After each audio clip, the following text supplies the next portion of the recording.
Gubernur Sumsel Haji Herman Deru, Senin, tanggal 30 Mei tahun 2022, melantik Dr. Andes Apriyadi menjadi penjabat Bupati Muba tahun 2022 guna menjalankan SK Mendagri nomor 131.1, 6/2022 di Gria Agung Palembang. Menurutnya, ia tak bisa bekerja sendiri. Tentu Forkopimda serta jajaran organisasi perangkat daerah di lingkungan pemerintah Kabupaten Muba menjadi penopang yang kuat untuk menuntaskan semua persoalan dan kebutuhan di Kabupaten Muba.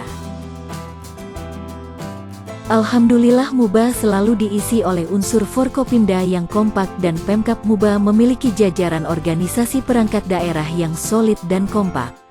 Tentu ini bekal bagi saya untuk dapat maksimal bekerja secara bersama, ujarnya.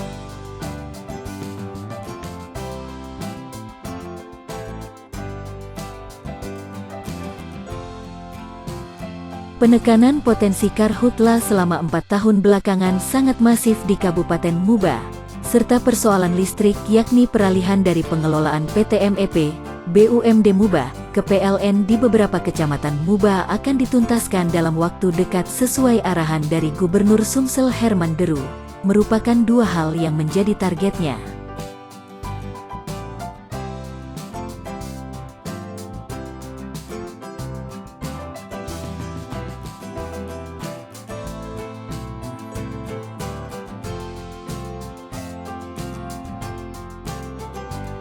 OPD, legislatif, eksekutif, dan semua komponen usaha. Saya mohon dukungannya.